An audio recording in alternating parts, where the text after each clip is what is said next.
Come in, Quentin. Do you read me? Hey, Jimmy, how you doing? I'm doing great. My daughter, I took her, she had not seen Kill Bill 1, so I took her to see Kill Bill 2. Uh-huh. And she looked at me one point and she said, she's 18 years old in high school, "Daddy, it's the weirdest movie I've ever seen." But I said, "You like it, don't you?" She said, "I can't keep my eyes off of it." But Oh, man, that's a wonderful compliment. But that really, I mean, it really, well, people don't know what to think about your movies sometimes, though. You have to hear that. Yeah, but that's really good. I mean, how many times you go to a movie and like, yeah, you had fun for the moment that it was on, but by the time you walk to your car, you've almost forgot about what you saw, or the images are just kind of glazing over you, whether you're watching a video or at the theaters or something. But when you're watching something, I want to give you a movie that, like, okay, that night you went out to the movies. That was worth leaving your house for. That was worth paying money for. You've been to the movies that night. And you want people to see your stuff on the big screen, I hope, don't you? Oh yeah, no. I mean, that's the ultimate goal, is to see it on the big screen with an audience and having an audience reaction, so everyone's having a community of audience members, responding together. How did she like it by itself, seeing it just as Volume 2? She liked it, but I mean, it was one of those movies she kept asking me about, which is, again, usually we're in a fast food society and you do forget. And your movies, I mean, all of them for that matter, but this particularly, when you watch, because I had just seen the one on video and then watched them all together in a relatively short period of time again. Right. And it's just an amazing, I mean, is this your Star Wars kind of? Yeah, no, it definitely is. It definitely is my, it is sort of like Star Wars, and it's in the way where it's like, not only am I telling a story, I'm also creating a mythology.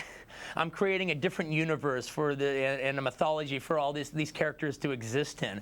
To me, that's one of the structural things about splitting the movie up between Volume 1 and Volume 2, is Volume 1 sets up all that mythology, all right, and treats them like those kind of characters. And then Volume 2, you get to know the people more, all right, and starts answering all the questions left open from Volume 1. But now in Volume 2, now you already know the mythology, so we don't have to set that up anymore. Volume 2, they keep talking about the Hattori Hanzo sword. Well, you know what that is now.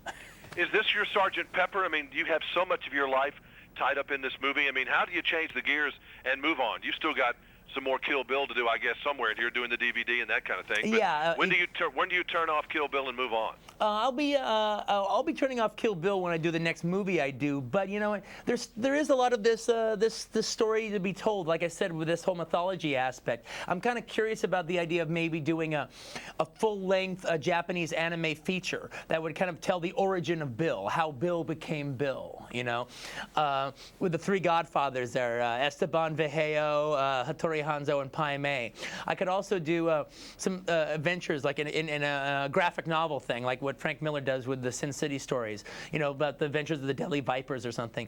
And I'm thinking about 15 years, maybe doing another Kill Bill movie that would be about what happened to Vivica Fox's daughter, Nikki, all right, after spending 15 years wanting revenge, and then 20 years, at age Absolutely. 20, she goes after Uma for revenge. Absolutely. Well, I tell you what, you're a fascinating filmmaker, and it's great to go to your movies. By the way, I saw a pretty decent one yesterday too, Man on Fire. But I'm pushing Kill Bill because I got to get people to see that too. Oh, good deal. Well, I'm a big fan of Tony Scott. He directed the film that I wrote, True Romance. So I'm looking forward to see Man on Fire as well. Yeah, it's actually, I've seen two good movies in a row. I'm on a roll. Oh man, good deal. Good for All you. right, see you later. Bye bye. Thanks a lot.